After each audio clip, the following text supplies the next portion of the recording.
What's up guys, j'espère que vous allez bien. Alors oui, je sais, c'est pas du tout mon décor habituel, mais c'est parce que j'ai changé de maison, du coup ce qui fait que j'ai fait un déménagement et il y a plein de travaux dans la maison où je suis, donc ce qui fait que ma chambre, c'est pas un super décor. C'est pour ça que là actuellement, je squatte chez ma grand-mère, voilà, coucou mamie si tu passes par là. Bref, donc revenons à nos moutons.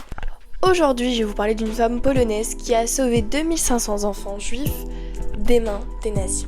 Abonne-toi, like, commente et partage pour plus de vidéos. Bref, assez de blabla, plus d'histoire. Voici l'histoire d'Irena Slender.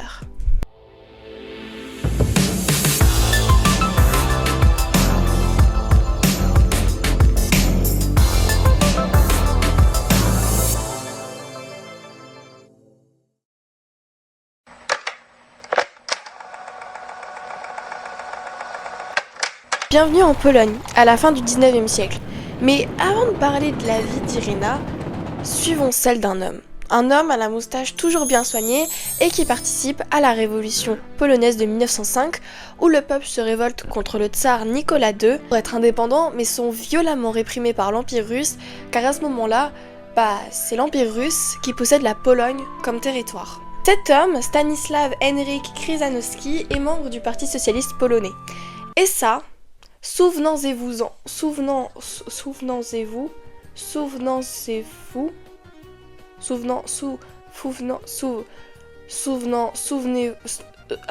Attends, j'ai bégayé là. Non, ça va pas. Souvenez-en vous. Bon, retenez-le parce qu'on va y revenir, on va revenir plus tard dessus. Voilà. Souvent appelé le médecin des pauvres et des juifs, il n'a aucun préjugé et déteste ça d'ailleurs. C'est un des rares médecins à s'occuper des pauvres et des juifs dans une Pologne de plus en plus antisémite au fur et à mesure des années. Puis l'amour lui sourit quand il rencontre une jolie femme, Janina Karolina Grzybowska, si je l'ai bien prononcé et j'espère que je l'ai bien prononcé. Ensemble, en 1910, ils mettent au monde une jolie petite fille. Son nom, vous le connaissez, c'est un petit peu le pourquoi de cette vidéo et le titre de cette vidéo surtout. Irena Stanisława Slenderoma, ou si vous préférez, Irena Slender. La petite fille grandit et son père lui apprend à respecter tout le monde, peu importe qui ils sont. Mais la petite fille, pleine de vie, se voit chamboulée lorsqu'en 1917, une grosse épidémie de typhus touche la Pologne, encore sous l'Empire russe à ce moment-là. Stanisław, voulant soigner des personnes atteintes de la maladie, finit par l'attraper. Il essaye de lutter, mais en vain. Il meurt 5 jours avant les 7 ans de la petite. Janina Karolina décide de prendre un nouveau départ. Et elle quitte Otwock et déménage à Piotwok Trybunalski. Je suis désolée, tout au long de la vidéo, il y aura des personnes au nom polonaises, des villes polonaises, tout ça. Je vais, je pense, écorcher le nom de la plupart d'entre elles. Donc, pardonnez-moi s'il vous plaît. Je ne parle pas polonais de base, je pense que vous vous en doutez. Donc, ce qui fait que j'écorche la plupart des noms des villes, des noms de personnes, etc. Donc, je m'en excuse, voilà. Ne m'en voulez pas s'il vous plaît. Irena grandit et grandit. Elle est désormais à l'université de Varsovie. Elle, qui souhaitait faire avocate, dut se replier vers des études littéraires parce que c'était non approprié à une femme. Mariée à Mieczysław Mietek Slender, elle décide de s'inscrire au Parti socialiste polonais, comme son père auparavant. À son université, elle a tout un groupe d'intellectuels avec elle. Ils luttent contre la discrimination faite aux juifs. Ils restent debout pendant les heures de cours pour s'opposer aux bancs juifs, c'est-à-dire c'est des bancs qui consistent à séparer les juifs des personnes aryennes, on va dire. Et plusieurs fois, elle n'hésite pas à retirer la notion aryenne qui était inscrite sur sa carte d'université, ce qui lui vaut la sanction d'être exclue plusieurs fois par l'administration. En 1919, suite au traité de Versailles, la Pologne devient enfin indépendante. Voilà, let's go, on va faire la fête pour ça.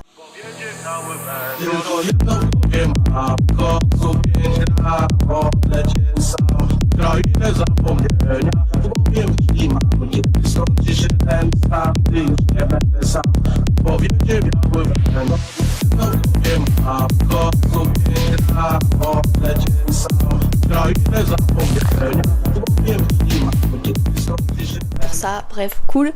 Alors ça en réjouit plus d'un, Mais c'est pas le cas de tout le monde parce que l'Allemagne à ce moment-là, elle coule sous les dettes. En 1935, Irena va s'orienter vers le social pour pouvoir faire assistante sociale. Après avoir passé sa thèse à l'été 1939, qu'elle obtient d'ailleurs avec succès, un homme aux idées obscures a faim. Et le seul moyen pour qu'il soit rassasié, c'est qu'il exprime son désir de pouvoir en conquérant des territoires.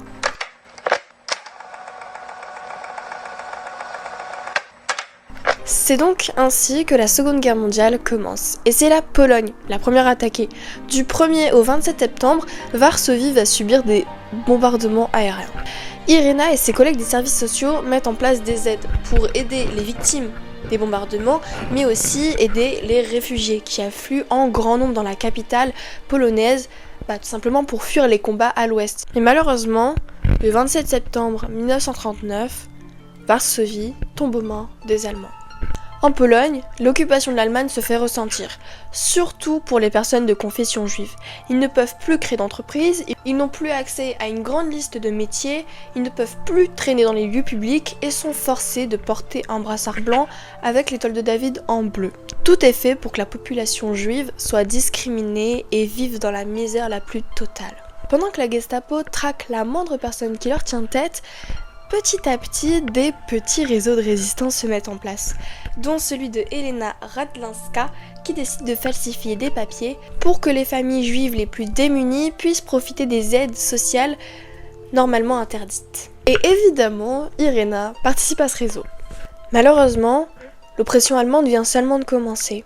Et en mi-octobre 1940, Irena marche dans la rue et elle tombe des nues lorsqu'elle voit une affiche où il est écrit que les juifs seraient rassemblés dans un endroit de la ville. Malgré des murs de 3 mètres de haut, les amis juifs d'Irena pensaient qu'ils pourraient rentrer et sortir comme ils le voulaient dans le ghetto. Mais Irena le sent et le sait.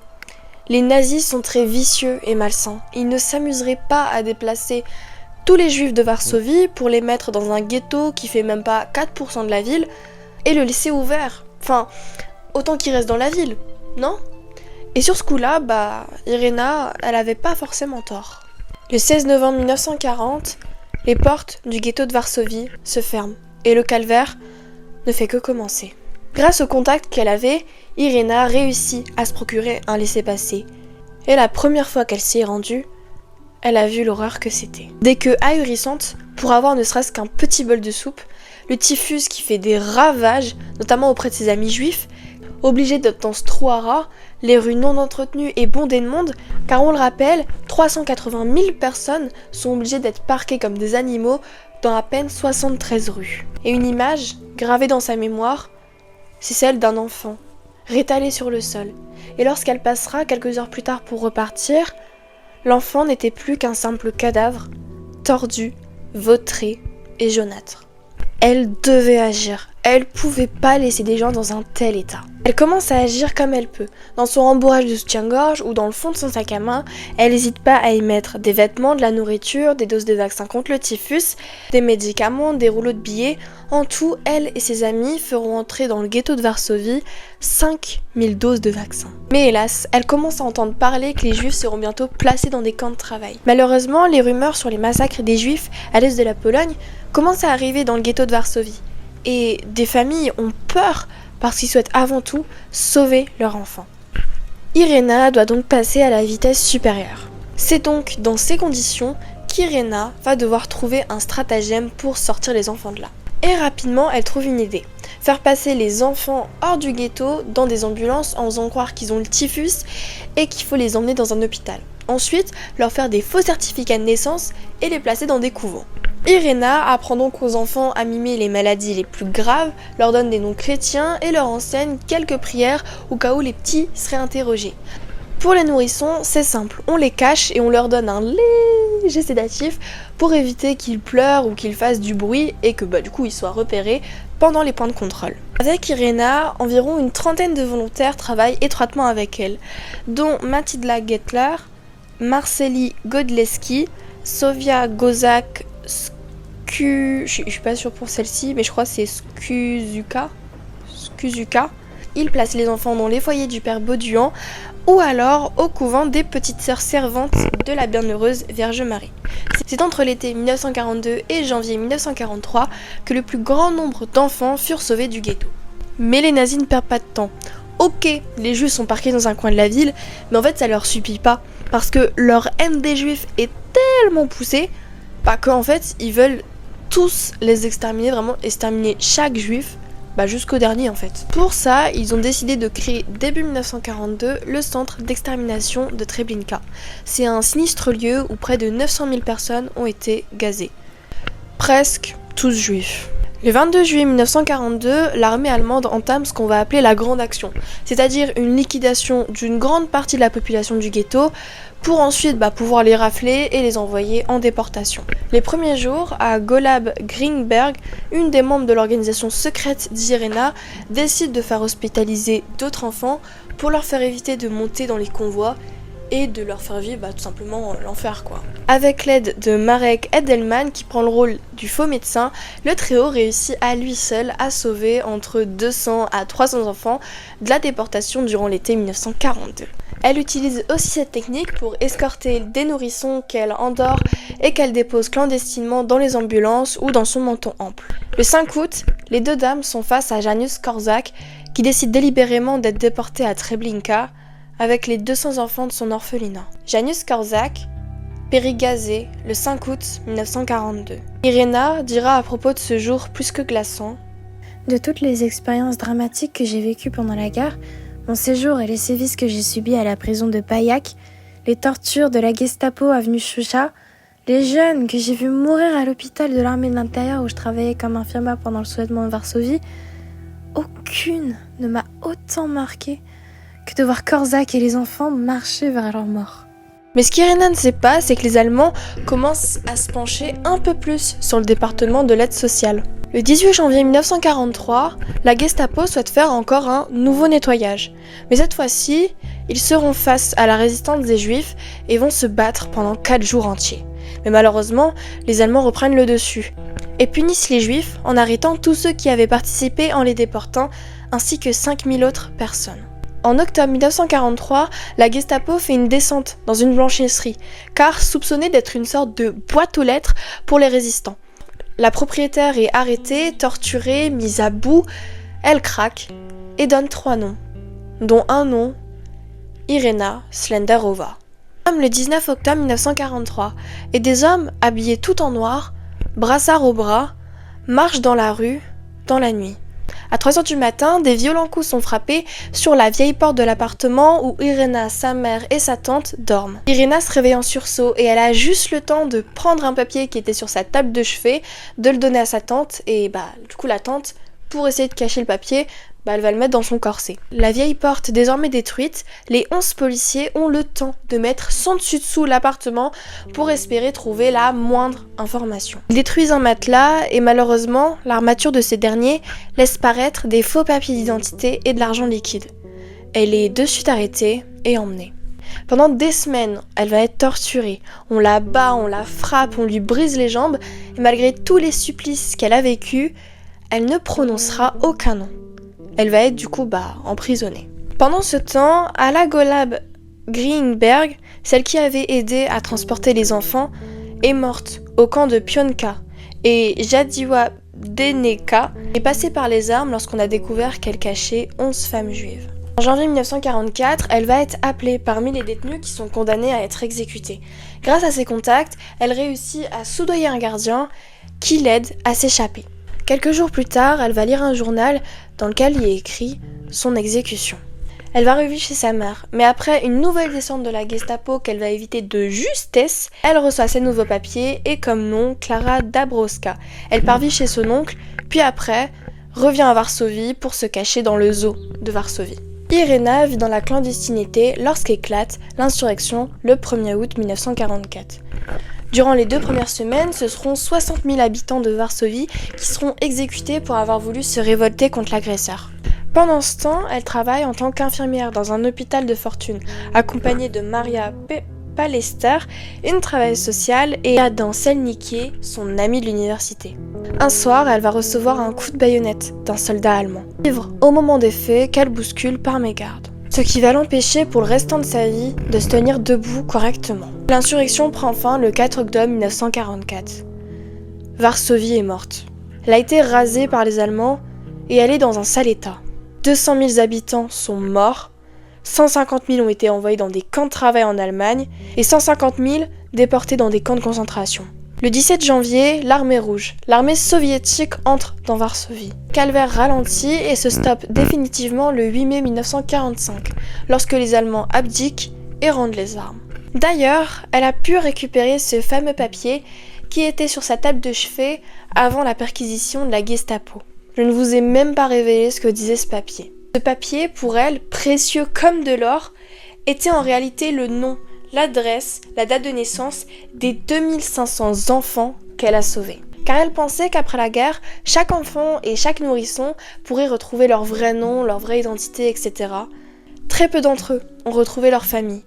Mais au moins, ils savent qui ils sont réellement. À l'hiver 1944, elle enfuit sous un pommier au 9 rue Lekarska des bouteilles contenant la liste des 2500 enfants cachés.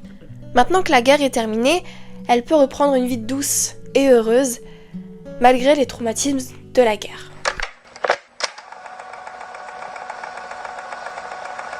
La Pologne, désormais devenue communiste avec comme dirigeant Joseph Staline, aka le petit père des people, ou encore le tyran rouge, décide d'interroger brutalement Irina de 1948 à 1949, étant donné qu'elle avait des liens étroits avec l'Armia Krajowa, le plus grand mouvement de résistance polonaise pendant la guerre, qui avait tendance à être avec le gouvernement en exil à ce moment-là. Finalement libérée, elle décide de rejoindre avec joie le Parti communiste polonais.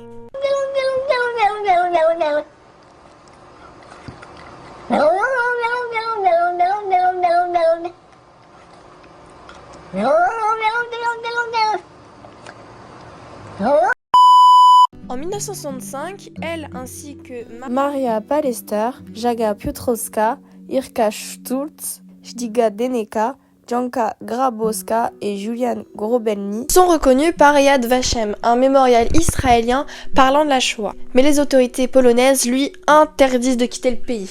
Ce n'est donc qu'en 1983 qu'elle peut réaliser son petit voyage et participer à une cérémonie du mémorial de Yad Vashem, où d'ailleurs est planté un arbre qui porte aujourd'hui son nom. Mais le régime communiste refuse de reconnaître son rôle durant la Seconde Guerre mondiale. Il faudra attendre 1991, la démission de Gorbatchev et forcément la chute de l'URSS. Par la suite, la mort l'emporte le 12 mai 2008 à l'âge de 98 ans. Elle sera inhumée dans le cimetière de Powązki, un cimetière où y sont inhumés tout un tas de poètes, penseurs, hommes politiques, dissidents polonais et héros anonymes.